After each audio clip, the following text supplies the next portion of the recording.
जय माता दी। मेरे सभी प्यारे दोस्तों, मैं लक्ष्मी शर्मा बड़ों को चरण स्पर्श, छोटों को प्यार और बराबर वालों को दिल से नमस्कार करती हूँ।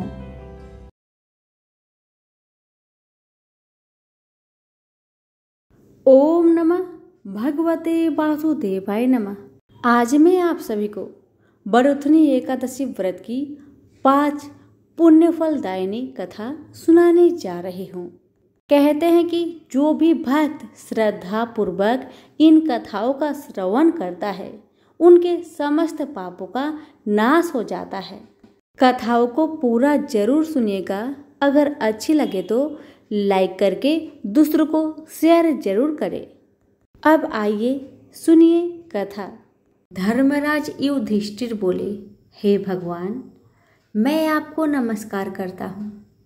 आपने चैत्र मास के शुक्ल पक्ष की एकादशी अर्थात कामदा एकादशी के बारे में विस्तार पूर्वक बतलाया।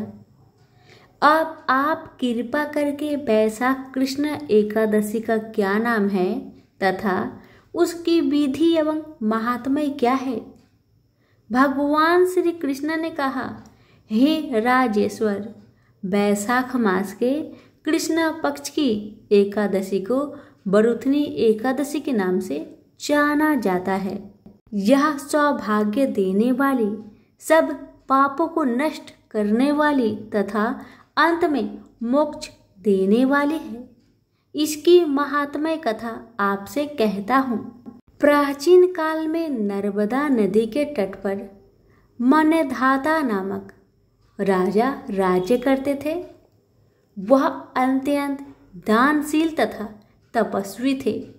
एक दिन जब वह जंगल में तपस्या कर रहे थे, तभी न जाने कहां से एक जंगली भालू आया और राजा का पैर चबाने लगा। राजा पूर्वतः अपनी तपस्या में लीन रहे। कुछ देर बाद पैर चबाते चबाते भालू राजा को घसीटकर पास के जंगल में ले गया। राजा बहुत घबराया, मगर तापस धर्म अनुकूल उसने क्रोध और हिंसा ना करके भगवान विष्णु से प्रार्थना की। करुण भाव से भगवान विष्णु को पुकारा।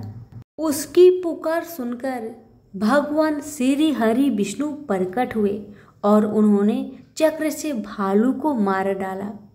राजा का पैर भालू पहले ही खा चुका था। इससे राजा बहुत ही शोकाकुल हुए।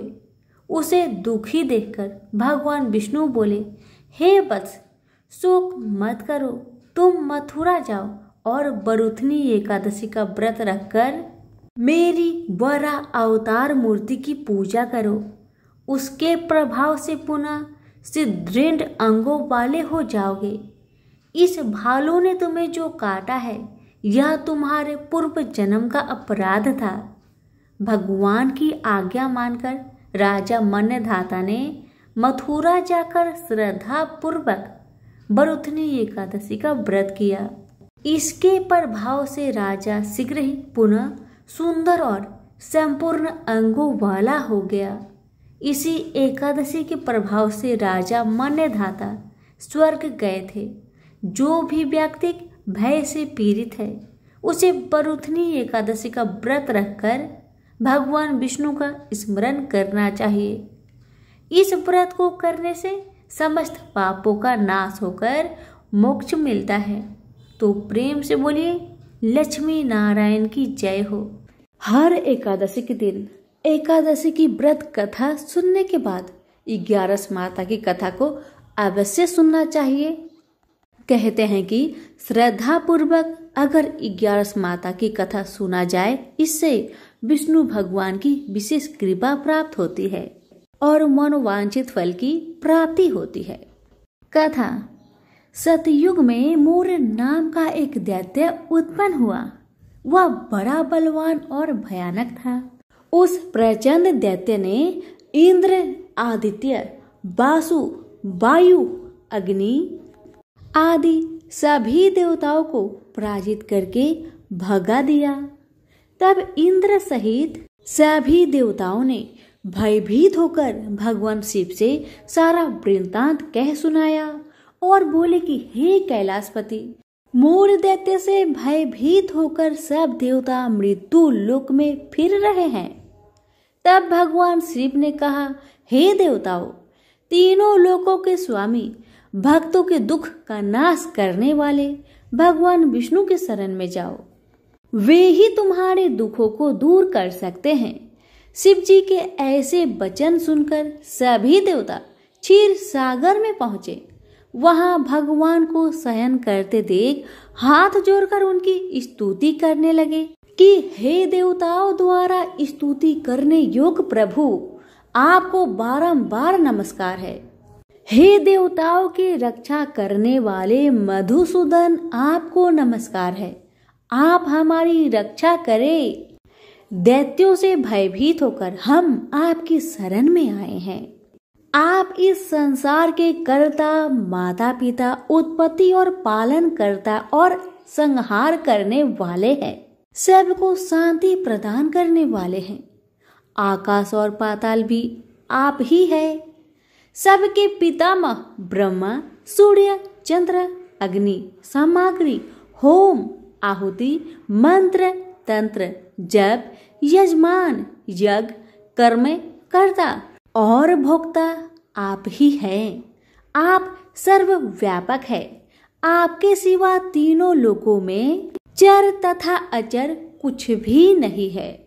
हे भगवान, दैत्यों ने हमको जीतकर स्वर्ग से भ्रष्ट कर दिया है और हम सब देवता इधर उधर भागे फिर रहे हैं।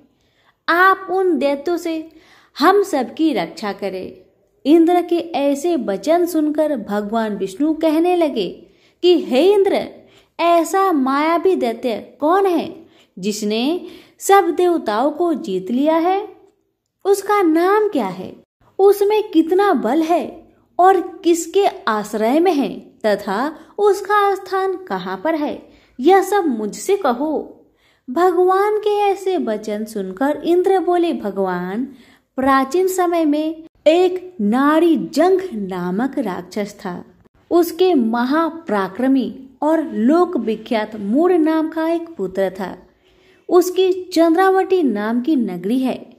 उसी ने सब देवताओं को स्वर्ग से निकालकर वहां अपना अधिकार जमा लिया है। उसने इंद्र, अग्नि, वरुण, यम, वायु, यश, चंद्रमा, नैऋत्य आदि सबके स्थान पर अधिकार कर लिया है। सूर्य बनकर स्वयं ही प्रकाश करता है, स्वयं ही मेघ बन बैठा है और सबसे अजय है। हे असुर निकंदन, उस दुष्ट को मारकर देवताओं को अजय बनाइए।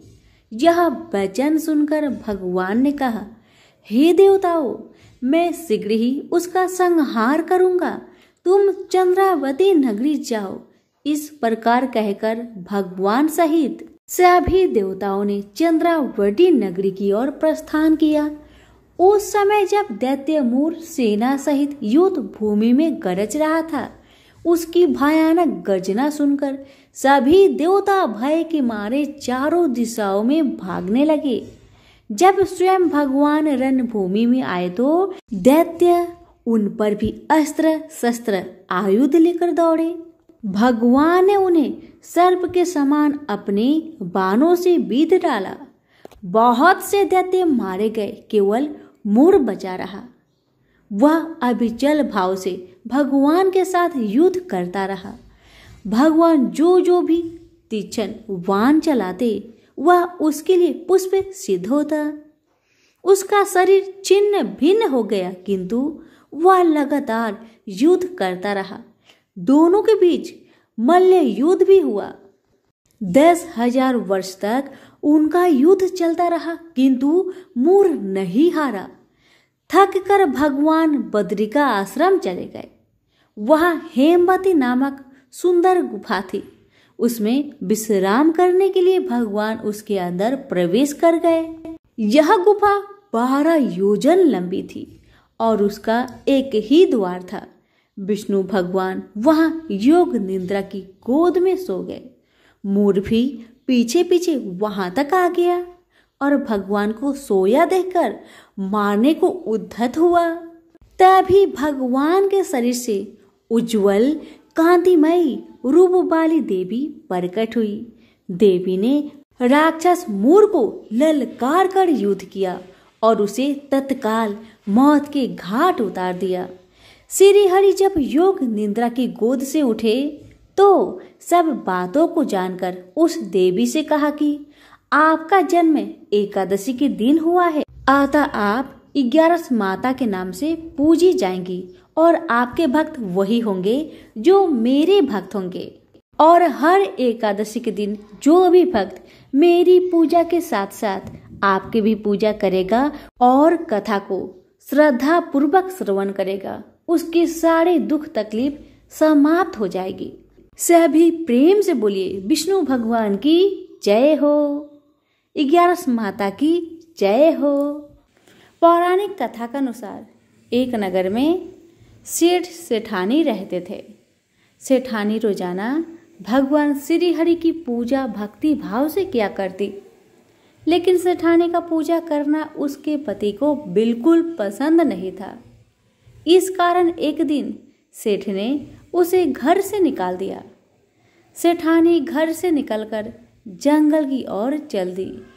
रास्ते में सेठानी ने देखा कि जंगल में 4 आदमी मिट्टी खोद रहे हैं।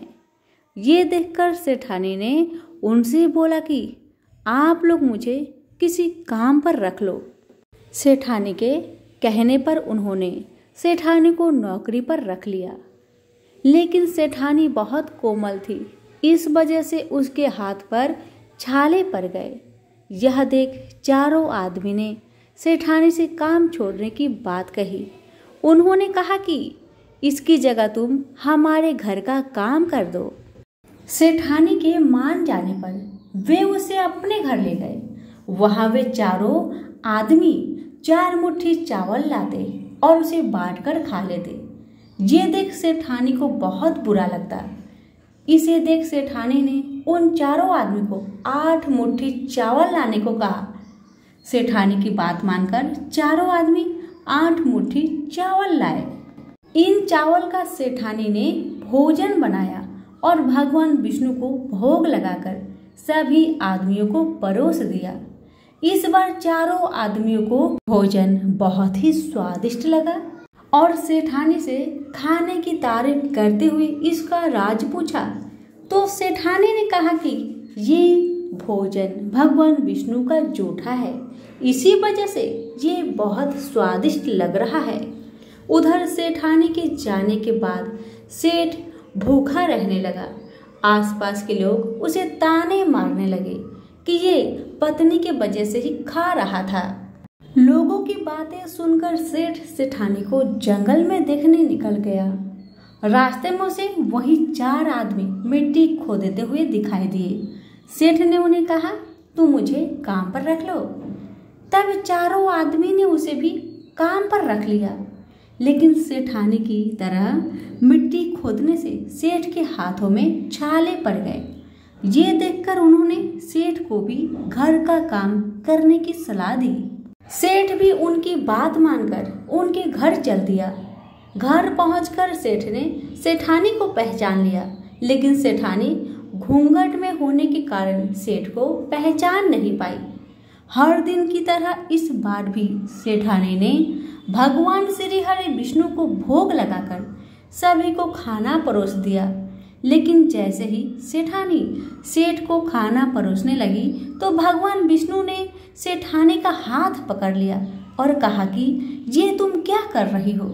सेठानी बोली, मैं कुछ नहीं कर रही, मैं तो भोजन परोस रही हूँ।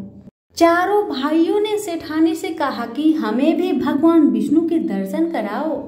सेठानी के अनुरोध करने पर भगवान विष्णु उन सभी के सामने प्रकट हो गए।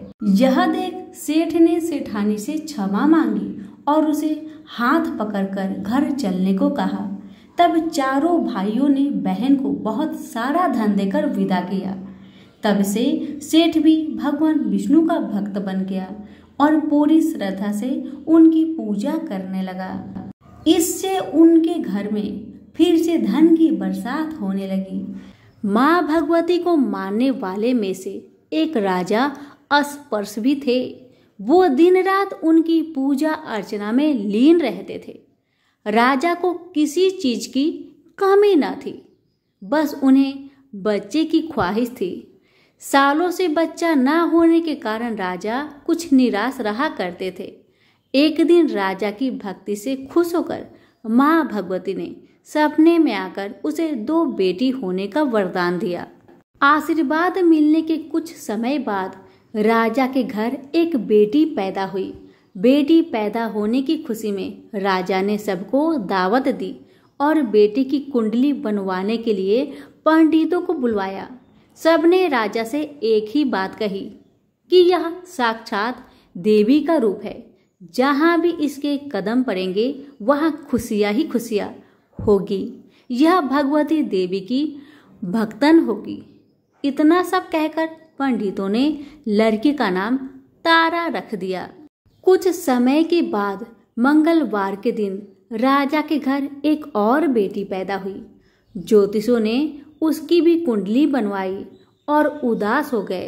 राजा ने जब उनसे उदासी का कारण पूछा तो ज्योतिषों ने बताया कि ये लड़की आपके जीवन में खूब सारा दुख लेकर आएगी।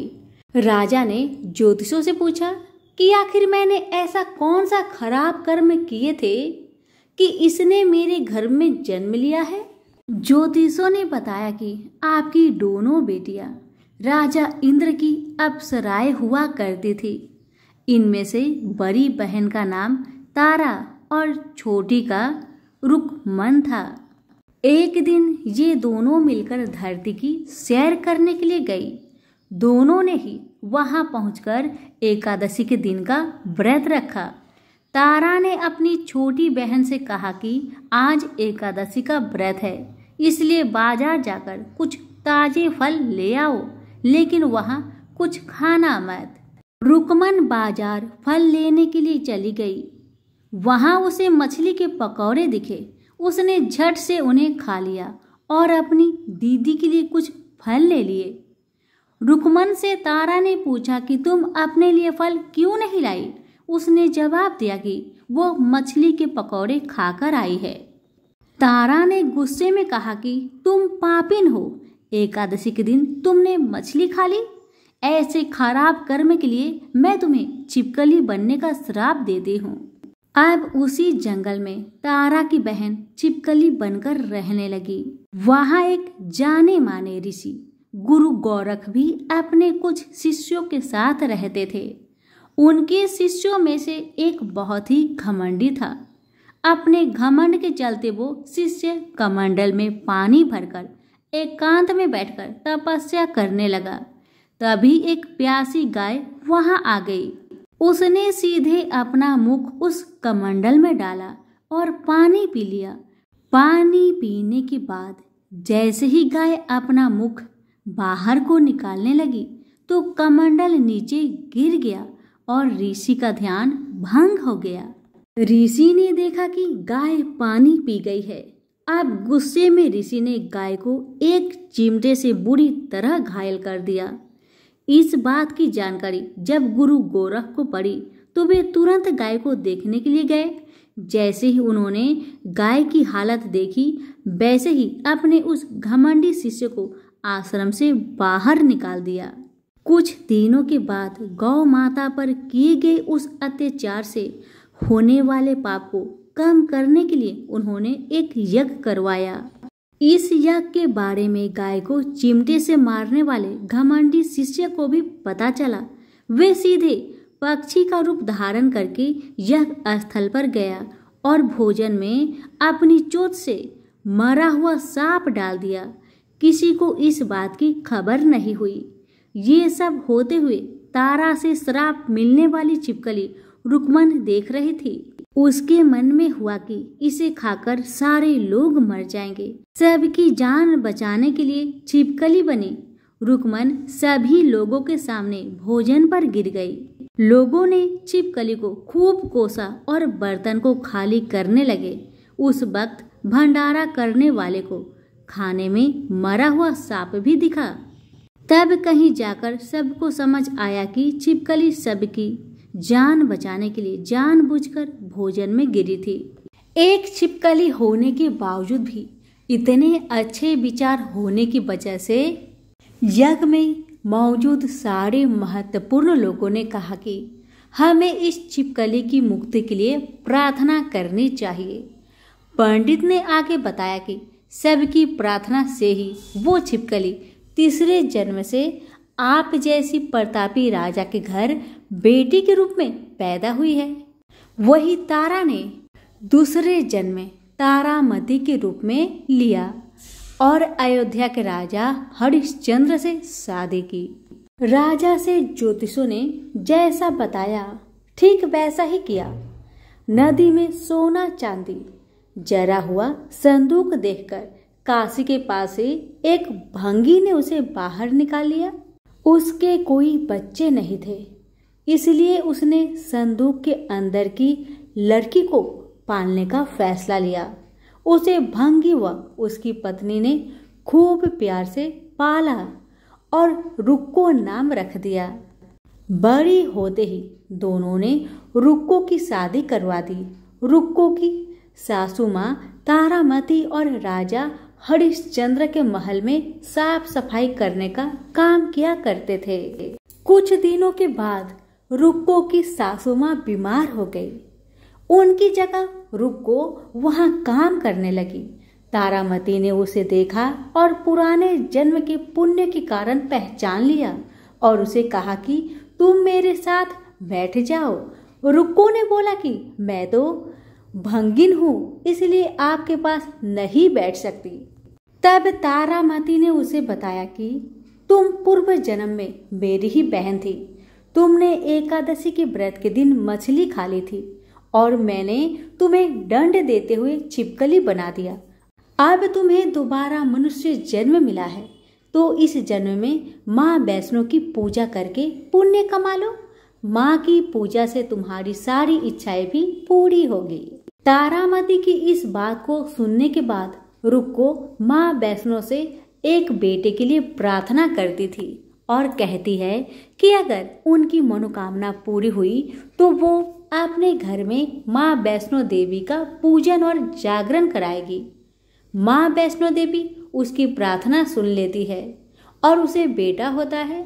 पुत्र की प्राप्ति के बाद रुक्को उसकी देखभाल और लाड़ दुलार में माँ वैष्णो देवी की पूजा करना भूल जाती है। ऐसे होते होते 5 साल बीत गए और फिर एक दिन उस बच्चे को चेचक यानी माता निकल आती है।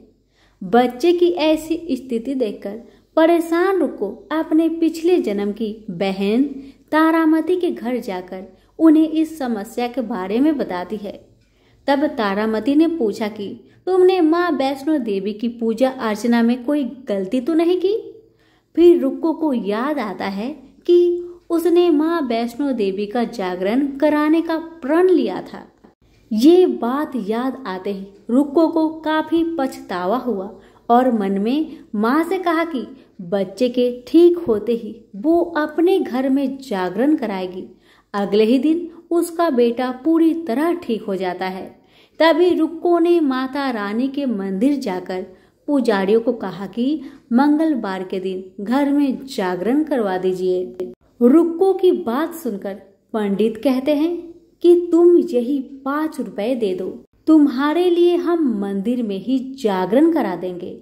रुक्को कहती है, मुझे पता है कि मैं चार्मिन हूँ, लेकिन आप मेरे घर आकर ही जागरण करवा दीजिए। माँ किसी तरह का भेदभाव नहीं करती है, तो आपको भी नहीं करना चाहिए। इस पर पंडितों ने विचार विमर्श करके कहा कि अगर रानी आपके जागरण में आती है तो हम तुम्हारे घर आकर जागरण करने के लिए तैयार है। पंडितों की बात सुनकर रुक्को अपनी बहन रानी तारामती के पास जाती है और तारामती को सारी बात बताती है। रुक्को की बातें सुनकर तारामती जागरण में जाने के लिए तैयार हो जाती है। इस बात को बताने के लिए रुक्को जब पंडित जी के पास जाती है तब उनके बीच की बातों को सेन नामक नाई सुन लेता है। फिर वह राजा हरिश्चंद्र को जाकर सारी बातें बता देता है। राजा के मन में हुआ कि रानी को नीची जाति वालों के घर जागरण में नहीं जाना चाहिए। इसी वजह से वो अपनी उंगली काट लेते हैं, जिससे उन्हें नींद न आए और रानी जागरण में न जा सके। तब जागरण का समय होता है, तब भी राजा को जागते हुए देखकर रानी मन ही मन में माँ वैष्णो देवी से प्रार्थना करती है कि महाराज को नींद आ जाए ताकि मैं जागरण में जा सकूं। रानी की प्रार्थना से कुछ देर बाद राजा को नींद आ जाती है। फिर रानी तारामती रोशनदान में रस्सी बांधकर महल से नीचे आकर रुक्को के घर चली जाती है। इसी जल्दबाजी में रास्ते में ही रानी का रेशमी रुमाल और एक पाव का कंगन गिर जाता है। इधर कुछ वक्त बाद राजा हरिश्चंद्र की नींद टूट जाती है। नींद खुलने पर रानी को अपने पास न देखकर राजा उसकी तलाश में निकल जाते हैं। रानी को ढूंढते ढूंढते उन्हें रानी का रुमाल और कंगन मिलता है। रानी की चीजों को अपने साथ लेकर राजा जागरण स्थल पहुंचते हैं और एक जगह चुपचाप बैठकर जागरण सुनने लगते हैं। माँ वैष्णो देवी के जयकारे के साथ जागरण खत्म होता है और सभी को प्रसाद दिया जाता है। तब रानी अपने हिस्से के प्रसाद को झोली में डाल लेती है। रानी के ऐसा करने पर लोग उनसे पूछते हैं कि वो प्रसाद क्यों नहीं खा रही है। अगर आप प्रसाद का सेवन नहीं करती हैं तो जागरण में आए लोग भी प्रसाद नहीं खाएंगे। तब रानी बोलती है कि वह प्रसाद राजा के लिए था, अब आप मुझे प्रसाद दीजिए। फिर अपने लिए प्रसाद लेकर रानी सबके सामने उसे खा लेती है। रानी के प्रसाद खाते ही जागरण में मौजूद सभी भक्तों ने भी प्रसाद खाया। उसके बाद रानी महल के लिए निकल जाती है। तभी रास्ते में ही राजा उन्हें रोककर पूछते हैं कि तुमने नीच जाति के घर प्रसाद खाकर खुद को अपवित्र कर लिया है। तुमने मेरे लिए भी प्रसाद रखा है, अब तुम उससे मुझे भी अपवित्र करना चाहती हो। अब मैं तुम्हें अपने महल में नहीं लेकर जा सकता। यह बोलते हुए जब राजा रानी की झोली को देखता है तब उन्हें प्रसाद की जगह गुलाब, चंपा जैसे अनेक फूल और कच्चा चावल व सुपारियां नजर दिखती है। इस चमत्कार को देखकर राजा हैरान हो जाते हैं। फिर राजा चुपचाप रानी को अपने साथ लेकर महल पहुंचते हैं। वह रानी बिना माचिस के ही माता रानी के सामने दीपक जलाकर राजा हरिश्चंद्र को और हैरान कर देती है। फिर रानी बोलती है कि माता के दर्शन करने के लिए बहुत बड़ा त्याग करना पड़ता है। इसके लिए आपको अपने बेटे रोहितास की बलि देनी होगी, तभी माँ दुर्गा आपको साक्षात दर्शन देगी। यह सुनकर राजा के मन में माँ के दर्शन की इच्छा होने लगी, जिसके लिए राजा अपने पुत्र की बलि दे देते हैं। बलि देने के बाद माँ दुर्गा शेर पर सवार होकर प्रकट हो जाती है। उन्हें देखकर राजा हरिश्चंद्र काफी खुश हो गए और माँ दुर्गा ने तुरंत राजा के बेटे को दोबारा जिंदा कर दिया। इस चमत्कार को देखकर राजा हरिश्चंद्र खुश हो गए। तभी राजा ने माँ की पूरी विधि से पूजा करके उनसे गलतियों की माफी मांगी। माँ दुर्गा ने भी राजा को खुश रहने का आशीर्वाद दिया और अंतर ध्यान हो गई। तब राजा ने तारा रानी से कहा कि मैं बहुत खुश हूँ कि मुझे पत्नी के रूप में आप मिली हैं। फिर राजा हरिश्चंद्र, तारा रानी और रुक्मन तीनों अपनी मनुष्य योनि से छुटकारा पाकर देवलोक में चले जाते हैं। प्रेम से बोलिए जगदम्बा मैया की जय हो। एक बार की बात है, एक संत गणेश जी के बहुत बड़े भक्त थे। वह प्रेम भरे हृदय से पूरे दिन गणेश जी की सेवा में लगे रहते थे। प्रातःकाल उन्हें बड़े प्रेम से उठाना, स्नान आदि करवाकर वह उन्हें अत्यंत प्रेम के साथ अपने हाथों से भोग लगाते और उसके बाद वह उनके भजन कीर्तन में लीन हो जाते थे। और रात्रि में भक्ति और प्रेम से परिपूर्ण हो वह उनको सुलाकर स्वयं सोते थे। यह कार्य उनकी दिनचर्या बन गया था। ऐसा प्रतिदिन करते करते उनका समय कब व्यतीत हो जाता था उन्हें स्वयं भी इस बात की ज्ञात नहीं थी। वह जहाँ भी जाते वह गणेश जी को अपने संग ले जाते। हर क्षण उन्हें सिर्फ गणेश जी का ध्यान रहता। वह सिर्फ उनकी ही बात क्या करते और गणेश जी भी उन संत की सेवा भाव से अति प्रसन्न रहते थे।